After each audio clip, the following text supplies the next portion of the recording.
সেই সময়ত এজন সুদৰ্শন ল'ৰা আহি বহি থাকোঁতেই চানীয়ে তালৈ চালে। তেওঁ আছিল বৰ ধুনীয়া। চানীয়ে ভাবিলে এইজনে হ'ব পাৰে তাইৰ গিৰিয়েক। কিন্তু সেই ল'ৰাটোৱে মাইকটো তুলি লৈ সকলোকে এই বিষয়ে ক'বলৈ ধৰিলে। গতিকে মই হেমেন, এই ঘৰৰ সৰু ল'ৰা। মোৰ সম্পূৰ্ণ নাম হৈছে হেমেন দাস, কিন্তু সকলোৱে মৰমেৰে মোক হেম বুলি মাতে। মই আজিৰ অনুষ্ঠানটো আয়োজন কৰিম। এতিয়া আজি কইনাৰ মুখ দেখুওৱাৰ অনুষ্ঠানটো আৰম্ভ কৰোঁ আহক। আজিৰ বিশেষ অতিথি, আমাৰ আসন গ্ৰহণ কৰা আমাৰ নতুন নবৌ, নামটো হৈছে চানী। প্ৰথমে আমাৰ সন্মানীয় দেউতাক আহক। আহা পাপা। তেতিয়া হেমে দেউতাকক মাতিলে। তেওঁ ঠিক মন্তব্যগৰাকীৰ দৰেই কথা কৈছিল। পানী খাই তাৰ পিছত কথা ক'বলৈ ধৰিলে। এতিয়া চানীয়ে গম পালে যে সি তাইৰ ভায়েক। তাই চিন্তাত বিতৃষ্ণা লাগিল। দেউতাকক তাই কেনেকৈ চামে বুলি গণ্য কৰিব। ঠিক তেনেতে হেমৰ মাত আহিল। ব্ৰেকটোৰ বাবে ক্ষমা কৰিব, মই পানী খাবলৈ গৈছিলোঁ। পাপাই নবৌক প্ৰেজেণ্ট দিছিল। কিমান দিলে নাজানো, কিন্তু পেকেটটো যথেষ্ট গধুৰ দেখা পোৱাৰ বাবে সেয়া নিশ্চয় বহুত দিছিল। এই পূৰ্বপুৰুষৰ গহনাবোৰো সি মোক দিছিল। নাজানো সি সকলোবোৰ দিছিল নে মোৰ পত্নীৰ বাবেও কিছুমান জমা কৰিছিল। সকলোৱে হাঁহিলে। চানীও এতিয়া অলপ আৰাম পাবলৈ আৰম্ভ কৰিছিল। এতিয়া আমাৰ খুৰা আৰু খুৰী আহিল। সিহঁতেও দেউতাৰ দৰে প্ৰেজেণ্ট দিলে। আমাৰ নতুন নবৌৱে সিহঁতৰ ভৰি চুই সিহঁতৰ আশীৰ্বাদ ল'লে। হেমে নিজৰ চকুৰে দেখা কথাবোৰ সকলোকে কৈ আছিল। চানী মূৰ তল কৰি বহি আছিল। তাই কাৰো মুখ দেখা নাপালে। এতিয়া আমাৰ পেহী আহিছিল। তাইও এই ঘৰতে থাকে। তাই আমাক মাতৃৰ দৰে ডাঙৰ দীঘল কৰিছে। এতিয়া পেহীয়েও আমাক প্ৰেজেণ্ট দিলে। তাই চাদৰখনে মুখখন লুকুৱাই দিলে। কম বেছি নেকি নাজানো। হেমে হাঁহি হাঁহি ক'লে। এতিয়া আমাৰ ডাঙৰ ভাইটি আৰু বৌ আহি আছে। ভাইটিয়ে প্ৰেজেণ্টটো দি থিয় হ'ল। কিন্তু নবৌৱে বৰ মৰমেৰে সৰু বাইদেউৰ চাদৰ আগটো এডজাষ্ট কৰি তাইৰ কাণত কিবা এটা ফুচফুচাই ক'লে। আৰু হয়তো তাইক কৈ আছিল, তোমাৰ সোণৰ বস্তুবোৰ মোতকৈ কেনেকৈ ডাঙৰ। দিনটোৰ কৌতুক। এইদৰে কৈ তাই সকলোকে হাঁহিবলৈ বাধ্য কৰালে। এতিয়া শেষত এইজনী আমাৰ ককাকৰ সৰু ছোৱালী নিধি আৰু এইজনী আমাৰ একমাত্ৰ ভতিজা পাপৰি। সিহঁতৰ বাহিৰেও ককাক ডাঙৰ ছোৱালী সীমা আছে। পঢ়াৰ কাৰণে তাই অহা নাছিল। মই আৰু নিধি দুয়ো কলেজত পঢ়ো। আমাৰ পৰীক্ষাৰ পিছত লগ পাইছিলোঁ। আমাৰ পাপৰিয়ে বৰ্তমান পঞ্চম মানত পঢ়ি আছে। সকলো হৈ গ'ল ভাই। কোনোবাই মোক পানী দিয়া। চোফাত হৈ পৰিল। পানী খোৱাৰ পিছত তেওঁ আকৌ থিয় হ'ল আৰু সকলোৰে বাবে চাহ আৰু পানী আনিলে। এতিয়া প্ৰেজেণ্ট দিয়াৰ পাল বায়ে কয়। এই পেহীজনী নতুনৰ ওচৰলৈ আহিছে। প্ৰথমে আমাৰ দেউতাৰ এই ঘৰৰ নিষ্ঠবান গৃহকৰ্মী হোম দাদা। তেওঁ সেইজনী বুঢ়া মানুহ যিয়ে তেওঁক তাৰ পৰা আনিছিল। এতিয়া এই দাদাই তেওঁক সম্ভাষণ জনাইছিল আৰু এই নবৌৱে তেওঁক ককাকৰ অনুৰোধত পেকেটটো দিছিল। এতিয়া হোম দাদাৰ আইতাক মাতাৰ পাল। চাওক, মই কথা পাতি থাকোঁতেই সি প্ৰেজেণ্টটো লৈ গুচি গ'ল। এইদৰে তাই সকলো চাকৰৰ নাম মাতিলে। আটাইকেইজনী নিজৰ পইচা লৈ আশীৰ্বাদ দি গুচি গ'ল। ইফালে চানীয়ে ভাবি আছিল, তাই কাৰ লগত বিয়া হ'ল। তাইৰ লগত কোনেও কথা পতা নাই। কোনে জানে সি কেনেকুৱা হ'ব।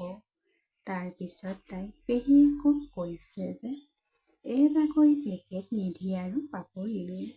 মোৰ প্ৰেজেণ্ট ক'ত? তুমি দেউতাকৰ ভনীয়েকক সুধিবা। পেহীয়ে ক'লে। সেয়েহে গৈ চানীৰ কাষত বহি ক'লে, বৌ মোৰ প্ৰেজেণ্টটো দিবাচোন। চানী উলিয়াই আনি খৰধৰকৈ দি দিলে। দেখি সি ক'লে, নবৌ, এইটো কি? এইটো বহুত কম, মই নাজানো। মোক আৰু লাগে। ঠিক তেতিয়াই কোনোবাই কাষ মাৰিলে। সকলোৰে হাঁহিৰে প্ৰতিধ্বনিত হোৱা কোঠাটোত হঠাতে নিস্তব্ধ হৈ পৰিল, যেন সকলোকে সাপে কামুৰিলে। চানী একো বুজিব পৰা নাছিল। ভয়ত মূৰটো ওপৰলৈ তুলিব পৰা নাছিল। আহিছানে? তোমাৰ কইনা আহি পালেহি। আমি সকলো ৰীতি-নীতি সম্পূৰ্ণ কৰিলোঁ। এতিয়া সকলো হৈ গ'ল। পাপাই ক'লে, ঠিক আছে। কঠোৰ মাতেৰে এই কথা কৈ সি আগবাঢ়ি গ'ল। মুখত মাস্ক আৰু চকুত ক'লা চশমা পিন্ধিছিল। হাতত গ্লভছ পিন্ধিছিল। সি প্ৰায় 6 ওখ আছিল। সি মনে মনে ওপৰলৈ উঠি গ'ল। সকলোৰে যেন ভৰিৰ তলত সকলোৱে উশাহ দমন কৰি আছে। তাৰ পিছত দুগৰাকী দাসীয়ে চানীক তাইৰ ৰুমলৈ লৈ গ'ল। এইবাৰ তাই মনত ৰাখিলে।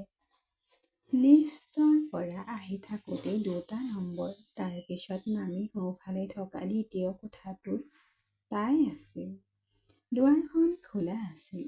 তাই তাক বিচনাত বহিবলৈ দিলে আৰু দুৱাৰখন বন্ধ কৰি গুচি গ'ল। কঠোৰ মাতেৰে কৈ সি আগবাঢ়ি গ'ল। তাই বিচনাত বহি ৰৈ থাকিল। তাই ভাবিলে, কেনেকুৱা হ'ব? তেওঁৰ আগমনৰ লগে লগে ঘৰৰ সকলোৱে শান্ত হৈ পৰিল। অৰ্থাৎ গোটেই ঘৰখনৰ ওপৰত স্বামীৰ কৰ্তৃত্বই প্ৰধান। কিছু সময়ৰ পাছত বাথৰুমৰ দুৱাৰখন খোল খালে আৰু সি পোনে পোনে আহি তাইৰ কাষতে বিচনাত বহিল। চানী তেতিয়াও মুখখন তললৈ নমাই বহি আছিল। কাগজবোৰ তাইৰ সন্মুখত থৈ ক'লে, এইখনত চহী কৰক। কাগজখনত ডাঠ আখৰে লিখা বিবাহৰ প্ৰমাণপত্ৰ শব্দবোৰ পঢ়িলে চানীয়ে। পংকজে ইতিমধ্যে চহী কৰিছিল, গতিকে তাইও মনে মনে চহী কৰিলে। সি চানীৰ মূৰত ধৰি মুখখন ওপৰলৈ তুলি ক'লে, চাওক, এই বিয়াখন এতিয়া বৈধ। ভালদৰে চাওক, এইজন আপোনাৰ স্বামী। চানীয়ে ভয়তে তাৰ ফালে চালে। তাই চিঞৰি চিঞৰি অচেতন হৈ পৰিল। সি বহি ভয়ংকৰ ৰূপত জোৰেৰে হাঁহিলে আৰু তাৰ পিছত ওলাই আহিল। মাত দিলে। তাত এৰি যোৱা দাসী দুগৰাকী তালৈ আহিল। তেওঁ ক'লে, তাইৰ ওচৰলৈ যা আৰু পেহীক মাতিবি। মাস্কেৰে মুখখন ঢাকি থৈছিল।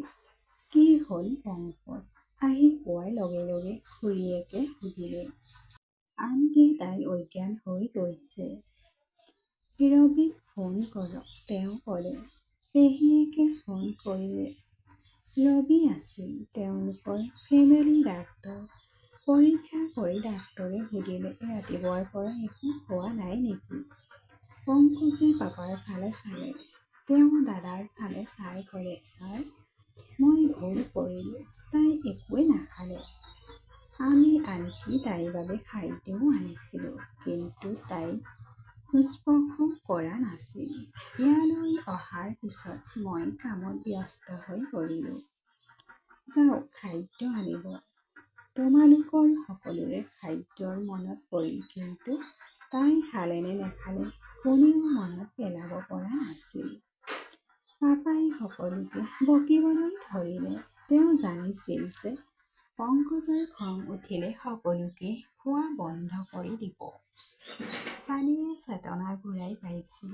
তাই দেখিলে যে তাইৰ চাৰিওফালে সকলোৱে গোট খাই আছে। তাই চেতনা ঘূৰি অহাত পংকজে ক'লে, খাদ্য আনিবলৈ। তোমালোক সকলোৱে গৈ জিৰণি লোৱা। সকলো যোৱাৰ পিছত অকলশৰীয়া হৈ থাকিল কেৱল চানী আৰু পংকজ। পংকজে তাইক খাদ্যখিনি আগবঢ়াই দি ক'লে, আপোনাৰ খাদ্য খাই লোৱা। ভোক লাগিছে বুলি কাকো কিয় কোৱা নাছিলা? তুমি মোৰ পত্নী, পংকজৰ পত্নী, গতিকে তুমি এই ঘৰৰ গৃহিণী। কাকো ভয় কৰাৰ প্ৰয়োজন নাই। ছানীয়ে মাত নিদিলে। ছানীয়ে খাদ্য খাবলৈ ধৰিলে। মোৰ মুখখন দেখাৰ পিছত ভয় খাইছিলা নেকি? খাদ্য খাই শেষ কৰাৰ পিছত পংকজে সুধিলে। নাই, মই ভয় নাই। মই কিয় ভয় খাম? মোক হঠাতে দেখাৰ পিছত তাই ভয় খাইছিল। তেন্তে তুমি মোৰ মুখখনলৈ এনেকৈ ভয় কৰা নাই। তোমাৰ সন্মুখত থকা এই মাস্কটো আঁতৰাই দিব পাৰিবনে? পংকজে সুধিলে। হয়, ছানীয়ে লাহেকৈ ক'লে। তাৰ মুখখন চাবলৈ তাই নিজকে সাজু কৰি ল'লে। তাই সন্মতি পাই সি মাস্কখন আঁতৰাই প্ৰতিচ্ছবিখনৰ আগত থিয় হৈ ক'লে, এতিয়া চাওক। ছানীয়ে সাহস গোটাই তেওঁৰ ফালে চালে। তাৰ মুখৰ আধা অংশ সম্পূৰ্ণৰূপে জ্বলি গৈছিল। এফালৰ পৰা তেওঁ একেবাৰে ভাল আৰু আনফালৰ পৰা অতি ভয়ংকৰ যেন লাগিছিল। পোৰাৰ বাবে মুখখন ৰূক্ষ হৈ পৰিছিল আৰু এটা চকু নকল আছিল। এদিন ময়ো হেমেৰ দৰে ধুনীয়া আছিলোঁ। এদিন ৰাতি মই বেছিকৈ মদ খাই অচেতন হৈ পৰিছিলোঁ। মোৰ কোঠাত জুই লাগিছিল। কোনেও মোক বচাব নোৱাৰাৰ আগতে মই বেয়াকৈ জ্বলি গৈছিলোঁ। মোৰ হাত আৰু হাত দুয়োখন সম্পূৰ্ণৰূপে জ্বলি গৈছিল। বহুদিন হস্পিটেলত থকাৰ পিছত মই চেতনা ঘূৰাই পাইছিলোঁ। প্ৰথমবাৰৰ বাবে নিজকে দেখিলে ময়ো আপোনাৰ দৰে চিঞৰিছিলোঁ। লাহে লাহে ময়ো অভ্যাস হৈ পৰিছিলোঁ, কিন্তু বাহিৰলৈ ওলাই যোৱা নাছিলোঁ। যিহেতু মই কোম্পানীটোৰ যত্ন ল'বলগীয়া হৈছিল। এতিয়া মই মুখখন ঢাকি ওলাই যাওঁ। তেওঁ নিজৰ সমগ্ৰ কাহিনী ক'লে। ছানীয়ে হাতেৰে চুই তাৰ মুখখন চাবলৈ ধৰিলে। আঁতৰি থাকা। মোক কেতিয়াও স্পৰ্শ কৰিবলৈ চেষ্টা নকৰিবা। এইদৰে কৈ সি উঠি বাচন বৰ্তনবোৰ লাথি মাৰিলে। সকলোৱে ইফালে সিফালে বিচলিত হৈ পৰিল। তাৰ পিছত তেওঁ ক'লে, শুই যাওক। এই কথা কৈ সি তাৰ পৰা আঁতৰি গ'ল। ছানীয়ে বুজিব পৰা নাছিল কি হৈছে। তাই তাক চুই ক'ব বিচাৰিছিল যে তাইৰ বাবে কোনো কথা নাই। কিন্তু কিয় এনে কৰিলে? তাৰ পিছত তেওঁ নিজকে বুজাই দিলে যে নিজকে এনেকৈ কুৎসিত দেখিলে যিকোনো মানুহৰ মানসিক অৱস্থাৰ অৱনতি ঘটিব পাৰে। মই ভাবোঁ তেওঁ নিজকে কেনেকৈ চম্ভালিলেহেঁতেন। ঠিক আছে, মই তেওঁক আগতীয়াকৈ ক'ম যে তেওঁৰ ভাল লগা কথাবোৰ আগতীয়াকৈ ক'ব। মই তেনেকুৱা নকৰোঁ। মই তেওঁৰ দোষ আৰু বৃদ্ধি নকৰোঁ। পিছদিনা ৰাতিপুৱা সাৰ পাই গা ধুই সাজু হ'ল তাই। কালিৰ দৰে চুট পিন্ধিছিল, কিন্তু দাসীসকলে তেওঁৰ বাবে কাপোৰ আনি কোঠাটোৰ আলমাৰীটো কাপোৰেৰে ভৰাই দিলে। নবৌ, আমি সদায় আপোনাৰ সেৱাত থাকিম। কিবা প্ৰয়োজন হ'লে আমাক জনাব। ঠিক আছে। তোমাৰ নাম কি? ছানীয়ে সুধিলে। হয়, মই চামেলি আৰু এইজনী চম্পা। বাৰু, তাৰ প্ৰিয় ৰং কি জানানে? নাই নবৌ, ছাৰৰ বিষয়ে আমি একো নাজানো। আমি মাত্ৰ ইয়ালৈ আহিছোঁ। পেহীক সুধিব লাগিব। তাই সকলো গম পালেহেঁতেন, চামেলিয়ে ক'লে। ছানীয়ে ভাবিবলৈ ধৰিলে যে হয়তো এতিয়া আৰু ৰং ভাল নাপায়। এনে ৰঙীন জীৱনত কোনোবাই ৰং কেনেকৈ ভাল পাব? মই তাক সুধিও নকৰোঁ। নহ'লে সি হয়তো ভাবিব যে মই তাক ঠাট্টা কৰি আছোঁ। নাই, মই এনেকুৱা কাম নকৰোঁ যাৰ বাবে তেওঁৰ খং উঠিব। এতিয়া মই বিয়া হৈ গ'লো। সেই কথা মই অন্তৰেৰে পূৰণ কৰিম। ধন্যবাদ বন্ধু বান্ধৱীসকল কাহিনীটোৰ শুনাৰ বাবে। ভাল লাগিলে লাইক কমেণ্ট কৰি জনাব।